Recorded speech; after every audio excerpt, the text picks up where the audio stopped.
ঢাকা বিশ্ববিদ্যালয় কেন্দ্রীয় ছাত্র সংসদ, ডাকসু ও হল সংসদ নির্বাচনের প্রচারণার সময় আর মাত্র ৩ দিন বাকি, আর তাই নানা প্রতিশ্রুতি নিয়ে ভোটারদের দ্বারে দ্বারে প্রার্থীরা। বৃহস্পতিবার সকাল থেকেই লিফলেট বিতরণের পাশাপাশি হলের রুমে রুমে গিয়ে শিক্ষার্থীদের কাছে ভোট চাচ্ছেন প্রার্থীরা। আয়োজন করছেন প্রজেকশন মিটিংয়ের। একটা উৎসবের আমেজ আছে, সবাই এই ডাকসু রিলেটেড আলোচনা করছে, সবাই ভোট চাইতে গেলে খুশি হচ্ছে। আমাদের জন্য এটা টাফ ডিসিশন যে কাকে আসলে ভোট দিব কি দিব না।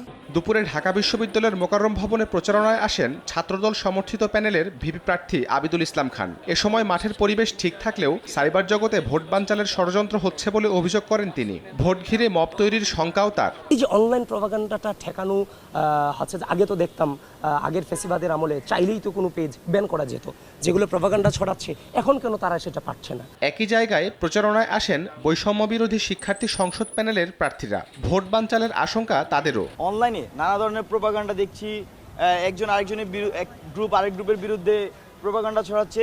শেষ মুহূর্তের প্রচারণায় এসে গণমাধ্যমে কথা বলেন ছাত্র শিবির সমর্থিত প্যানেলের ভিপি প্রার্থী সাদিক কায়েম। সাইবার বুলিংয়ের সাথে যারা জড়িত আছে আমরা তাদের বিরুদ্ধে দৃষ্টান্তমূলক বিচারের আওতায় নিয়ে আসবো। প্রার্থীরা নানা শঙ্কার কথা তুলে ধরলেও সুষ্ঠু ভোটের আশা নির্বাচন কমিশনের। শাহরিয়ার শমিক, সময় সংবাদ, ঢাকা।